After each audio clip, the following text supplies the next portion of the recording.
சகல கணத்துக்கும் சகல மகிமைக்கும் சகல துதிக்கும் பாத்திரராகிய வார்த்தையாகிய தேவனுக்கும் வார்த்தையாகிய இயேசுவுக்கும் வார்த்தையாகிய பரிசுத்த ஆவியானவருக்கும் சதா காலங்களிலும் கன மகிமை துதி உண்டாகட்டும். அருமையான WRC வாசகர்களே, TBC மாணவ மாணவிகளை உங்கள் யாவரையும் வாழ்த்துகிறேன். கர்த்தருக்குள் திரும்பவும் எபிரேய எழுத்துக்களின் விந்தைகளை மிக ஆச்சரியத்தோடு இன்றைக்கு ஒரு அதிசயமான காரியத்தை பார்க்க போறோம். ரொம்ப ஆச்சரியமான ஒரு விஷயம். உண்மையாகவே இது மிக மிக ஆச்சரியமான விஷயம். கர்த்தருக்கே சகல கன மகிமை உண்டாகட்டும். செப்பனியா 3:8 வந்தீங்கன்னா 8ஆம் வசனம், ஆகையால் நான் கொள்ளையாட எழும்பும் நாள் மட்டும் எனக்கு காத்திருங்கள் என்று கர்த்தர் சொல்லுகிறார். என் சினமாகிய உக்கிர கோபத்தை எல்லாம் அவர்கள் மேல் சொரியும்படி ஜாதிகளை சேர்க்கவும் ஜனங்களை கூட்டவும் நான் தீர்மானம் பண்ணினேன். பூமி எல்லாம் என் எரிச்சலின் அக்கினியினால் அழியும். பாருங்க, ஜாதிகளை சேர்க்கும்னா எல்லா விதமான உலக மக்களையும் சேர்க்கிறது. ராஜ்யங்களை கூட்டவும் என்பது உலக நாடுகளை கூட்டுவது. ரொம்ப முக்கியமா புரிஞ்சுக்கணும். இது ஒரு நியாய தீர்ப்பை அறிவிக்கும் ஒரு அற்புதமான தீர்க்க தரிசன வசனமாகும். கர்த்தரு ஸ்தோத்திரம். இங்கே சேர்க்கவும் கூட்டவும் என்ற வார்த்தை இருக்கு இல்லையா, இது ரொம்ப அற்புதமானது. இந்த வசனத்துக்குள்ள ஜாதிகளை சேர்ப்பதாக சொல்லியிருக்கிறார், ராஜ்யங்களை கூட்டுவதாக சொல்லியிருக்கிறார். ஆனால் எபிரேய மூல மொழியில போய் பார்த்தீங்கன்னா இந்த சேர்க்கவும் கூட்டவும் என்ற விஷயம் எபிரேயத்தினுடைய இன்னொரு மகத்துவத்தை வெளிப்படுத்துது. என்னது? 3:9 பாருங்க செப்பனியால, அப்பொழுது ஜனங்கள் எல்லாரும் கர்த்தருடைய நாமத்தை தொழுது கொண்டு ஒருமனப்பட்டு அவருக்கு ஆராதனை செய்யும்படிக்கு நான் அவர்கள் பாஷையை சுத்தமான பாஷையாக பண்ணுவேன். இங்கே 9வது வசனத்திலே பாஷையை குறித்து பேசுகிறார். கர்த்தரை தொழுது கொள்ளவும் அவரை ஆராதனை செய்யவும் ஒரு சுத்தமான பாஷையை குறித்து. 8ஆம் வசனத்திலே நியாய தீர்ப்பு ஜாதிகளை சேர்க்கவும் ராஜ்யங்களை கூட்டவும் என்று வருகிறது. இந்த சுத்தமான பாஷையாகிய எபிரேய பாஷையை ஆண்டவர் 8ஆம் வசனத்துல ரொம்ப ஆச்சரியத்தோட சேர்த்து வச்சிருக்காரு, கூட்டி வச்சிருக்காரு.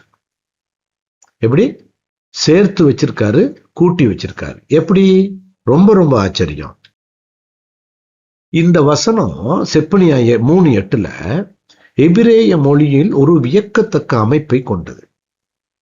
ஜாதிகளை சேர்க்கவும் ராஜ்யங்களை கூட்டவும், அந்த சேர்க்கவும் கூட்டவும் நான் பண்ணினேன் என்றதுல நம்ம தமிழ் பைபிள்ல ஒரு நியாய தீர்ப்பை விளக்கும் ஒரு வசனமா தான் இருக்கு. ஆனா எபிரேய வேதத்துக்குள்ள போய் பார்த்தீங்கன்னா இந்த ஒரே வசனத்துல எபிரேய நெடுங்கணக்கு, அதாவது எபிரேயத்தினுடைய அரிச்சுவடி இருக்கு இல்லையா, அந்த கான்சனன்டல், அந்த மெய்யெழுத்துக்கள் 22, அந்த 22 எழுத்துக்களை அடிப்படையாக அந்த எழுத்துக்களும், அது மட்டும் இல்ல, அந்த எழுத்துக்கள்ல சொல்லி இறுதியில வரக்கூடிய 5 சிறப்பு வடிவ எழுத்துக்கள் இருக்கு. அதை சொஃபித்னு சொல்லுவோம். அந்த எழுத்துக்களும் சேர்த்து இந்த செப்பனியா 3:8 27 எழுத்துக்கள் இடம்பெற்றுள்ளது. மிக மிக ஆச்சரியமான, உலகில் வேறு எங்கும் பார்க்க முடியாத அதிசயமான ஒரு செயல். கர்த்தரு ஸ்தோத்திரம். இது வேதாகமம் ஒரு தெய்வீக வரைபடம் என்பதையும் ஆண்டவருடைய உள்ளத்திலிருந்து எழும் ஆச்சரியமான மாறாத தீர்க்க தரிசனம் என்பதையும் வெளிப்படுத்துகிறது. ஒரு டிவைன் மேப், ஒரு மிகப்பெரிய ஆதாரமாக இந்த செப்பனியா 3:8 இருக்கு. இத நம்ம எபிரேய வசனத்துக்குள்ள போய் இப்ப நம்ம பார்ப்போம். பாருங்க, இந்த ஆலேஃப்ல தொடங்குது. பாருங்க, கர்த்தரு ஸ்தோத்திரம். வார்த்தை அங்க லாமேத்துல தொடங்குது, ஆனா இங்க ஆலேஃப் தொடங்குது. இப்ப இந்த ஆலேஃப் தொடங்கி பாருங்க, இங்க தவ்வுல முடியுது. அப்ப ஆலேஃப்ல இருந்து தவ்வுக்குள்ள, ஆலேஃப்ல இருந்து தவ் வரைக்குமான எழுத்துகளுக்குள்ளே இந்த 22 எழுத்துக்களையும் ஆண்டவர் இந்த வசனத்துக்குள்ளே வைத்திருக்கிறார் என்பது எவ்வளவு வியக்கத்தக்க ஒரு விஷயம். நினைச்சு பார்ப்போம். கர்த்தரு ஸ்தோத்திரம். இத நான் முறையை 22 பாருங்க. ஆலேஃப் யாரு பாருங்க, கடவுள் இல்லையா, பெலன், வல்லமை, தலைமை, அது கடவுளை ரெப்ரசன்ட் பண்ணுது, ஆண்டவரை. தவ் இது, தவ் என்றால் கவனன்ட் அல்லது கிராஸ் அல்லது எண்ட், முடிவு, அல்லது உடன்படிக்கை அல்லது அதனுடைய அடையாளம் சிலுவை. அப்ப கடவுள் சிலுவையிலே தொடக்கம் ஆலேப், தவ் முடிவு. அப்ப ஆலேஃபும் தவ்வும் ஆகிய அவர் எத்தாக. நீங்க ஆதியாகமம் 1:1 எடுத்தீங்கன்னா இந்த பக்கம் வலது பக்கம் 3 வார்த்தையும் இடது பக்கம் 3 வார்த்தையும் இருக்கும், நடுவுல இந்த எத்துங்கிறது இருக்கும். ஆக மொத்தம் எபிரேயத்துல அந்த வசனம் 7 வார்த்தைகளை உடையது. அதுல நடுவுல இருக்கிற அந்த எத் என்பது அவர் சிலுவையிலே நமக்காக மரிக்கிறவர் என்பதை இவ்வளவு பழைய ஏற்பாட்டு வசனங்களிலே எழுத்து வடிவிலே ஆண்டவர் அதிசயங்களை மறைப்பொருள்களை வைத்திருக்கிறார். அவருக்கு மகிமை உண்டாகட்டும். அது மட்டுமல்ல, பாருங்க, ஆலேஃப், ஆலேஃப், பெத், கிமேல், டாலெத், இல்லையா, ஹே, வாவ், ஜாயின், ஹேத், டெத், டெத், யோத்,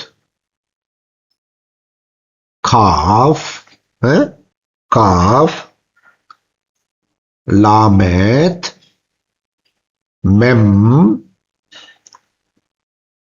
நுன், மெம், நுன், சாமேக், ஆயின், பே. ஸ்தோத்திரம், எவ்வளவு அழகா இருக்கு பாருங்க. பாருங்க, சாடே இங்க இருக்கு, சாடே, இல்லையா, கர்த்தர் ஸ்தோத்திரம். காஃப், இந்த காஃப், ரேஷ், ஷின், தவ். 22 எழுத்துக்கள். கர்த்தருடைய வார்த்தைக்கு மகிமை உண்டாகட்டும். எவ்வளவு எவ்வளவு ஆச்சரியம். அது மட்டும் இல்ல, பாருங்க, மெம் சோஃபேத், பே சோஃபேத், காஃப் சோஃபேத், அடுத்தது நுன் சோஃபேத், இல்லையா, நுன் சோஃபேத். அப்புறம் பாருங்க, சாடே சோஃபேத். இது நுன் சோஃபேத். ஹாரோன், ஹாரோன், அது இந்த நுன்னுல முடியுது, நுன் சோஃபேத். 5 எழுத்துக்கள். இதுல இன்னொன்னு நம்ம புரிஞ்சுக்கணும், இந்த 5 எழுத்துக்களும் எபிரேயத்தில பொதுவானதாய் வரும்பொழுது வளைந்த எழுத்துக்கள். ஆனால் இந்த ஃபைனல் ஃபார்ம் வரும்பொழுது அவை நிமிர்ந்தவையாக வருகிறது. நியாய தீர்ப்பு என்கின்ற செப்பனியா 3:8 வளைந்திருக்கின்ற எல்லாவற்றையும் ஆண்டவர் தன் நீதியின் தீர்ப்பினாலே நிமிரச் செய்வார் என்பது இதனுடைய ஒரு அடையாளமாய் இருக்கிறது. இதை விட இன்னும் ஒரு ஆழமான ஆச்சரியமான விஷயங்கள் நிறைய இருக்கு. இதுக்கு பின்னாடி இருக்கிற ரகசியம், மகத்துவம். செப்பனியா எப்ப இதை எழுதுறாரு, இது எப்படி இந்த ஃபைனல் ஃபார்ம் இங்க வருது, 22 எழுத்துக்களை வர யாரு திட்டமிட்டது? யோசிச்சு பாருங்க. சுமார் பொதுவாக ஏன் இது மனிதன் திட்டமிடாத தெய்வீக திட்டம் என்று நம்ம இதை பேசுறோம்? ஆச்சரியம். செப்பனியா பொதுவா கிமு 630 அந்த வசனத்தை எழுதும் போது, இல்லையா, எதிர்காலத்தில் எபிரேய எழுத்துக்கள் மாறப்போவதும் அதில் 5 எழுத்துக்கள் இறுதி வடிவங்களை பெறப்போவதும் அவருக்கு தெரிந்திருக்க வாய்ப்பில்லை. இந்த செப்பேனியா கிமு 640 609 வரைக்கும் வாழ்ந்தவர். அதுல 630 அவர் எழுத ஆரம்பிக்கிறார். அப்ப நம்ம நல்லா புரிஞ்சுக்கணும், இது எந்த காலத்துல எழுதப்படுது என்பது ரொம்ப முக்கியம். இந்த யூத ராஜ்யம் யோசியாவால் ஆளப்படுகிற காலத்துலதான் இவர் செப்பனியா தீர்க்க தரிசனம் சொல்றார். அப்ப பொதுவா கிமு 586 எருசலேம் அழிக்கப்பட்டு யூதர்கள் பாபிலோனுக்கு சிறைப்பட்டு போறாங்க இல்லையா, அந்த நாட்கள்ல இந்த அரமைக்கு எழுத்துக்கள் தான் அங்க இருந்துச்சு. இவர்கள் என்ன செய்கிறார்கள், அந்த அரமைக்கு எழுத்த ஒரு இவர்களுடைய சதுர எழுத்தாக எபிரேயத்தை வடிவமைச்சது அங்க இருந்துதான். இது எஸ்ரா, வேத பாரகனாகிய எஸ்ரா அவர்கள் காலத்துல ஓல்டு பேலியோ ஹீப்ருன்னு சொல்லக்கூடிய பழைய பேலியோ ஹீப்ரு, இல்லையா, அதுக்கு பதிலாக என்ன செஞ்சாங்க, நவீன சதுர வடிவ எழுத்துக்களை அங்க இருந்து தான் வடிவமைச்சாங்க. இது சுமார் கிமு 3ஆம் நூற்றாண்டுகள்ல தொடங்கின விஷயம். ஆனால் அவர் பயன்படுத்திய அதே வார்த்தைகள், யாரு? செப்பனியா பயன்படுத்துற வார்த்தை. அப்ப ஸ்கொயர் ஸ்கிரிப்ட் அதுக்கப்புறம் தான் வருது, சரிதானே? அப்ப கிமு 3 இருந்து பொதுவா பிறகுதான் இந்த எழுத்துக்கள் கிபி 1ஆம் நூற்றாண்டு வரைக்கும் இந்த மாடர்ன் ஹீப்ரு இருந்த காலம். இந்த கால இடைவெளியில பிறகுதான் 5 எழுத்துக்கள் முழுமையாக நிலப்பெற்றுச்சு. அப்ப இந்த 5 எழுத்துக்கள் பிற்காலத்தில் வந்ததை எப்படி முன்பே செப்பனியா பதிவிட்டிருக்கிறார் என்பது மிக மிக வியப்பான ஒரு விஷயம். கர்த்தருக்கு மகிமை உண்டாகட்டும். அந்த வார்த்தைகளை எல்லாம் அவங்க மாடர்ன் ஹீப்ரூல கொண்டு வரும் பொழுது அந்த ஃபைனல் ஃபார்ம் எல்லாம் அங்க நிக்குது, சொஃபிக் எல்லாம். ஆகையினாலே ஆண்டவர் வியக்கத்தக்க விதமாய் கர்த்தர் வைத்திருக்கிறார். அவர் பயன்படுத்திய அந்த வார்த்தைகள் 600 ஆண்டுகள் கழித்து உருவான புதிய எழுத்து முறையிலே, அந்த மாடர்ன் ஹீப்ரு நான் சொன்னேன் ஸ்கொயர் ஸ்கிரிப்ட், சரியாக அந்த 27 எழுத்துக்களையும் 22 மெய்யெழுத்துக்களும் பிறகு 5 கடைசியில் இடம்பெறும் எழுத்துக்களும் சேர்த்து பிரதிபலிக்கும் வகையில் செப்பனியா 3:8 அமைந்திருப்பது மிக மிக ஆச்சரியமான ஒரு விந்தை அல்லவா? சுமார் 2600 இன்றைக்கு வரைக்கும் நம்முடைய ஆண்டுகளுக்கு முன்பே எழுதப்பட்ட ஒரு தேவனுடைய வார்த்தை தீர்க்க தரிசனமாக இன்றும் நாம கணனியில பாருங்க, இன்னைக்கு பவர் பாயிண்ட் நம்ம படிக்கிறோம் இல்லையா?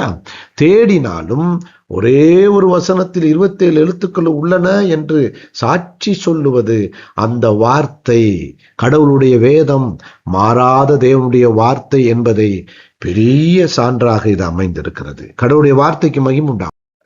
எனக்கு அன்பானவர்களே, இந்த மகத்துவத்தை தொடர்ந்தும் ஆழமாக நாம் சிந்திப்போம், ஆண்டுடைய வார்த்தையை உயர்த்துவோம், அவருக்கே சகல கன மகிமை துதி உண்டாகட்டும்.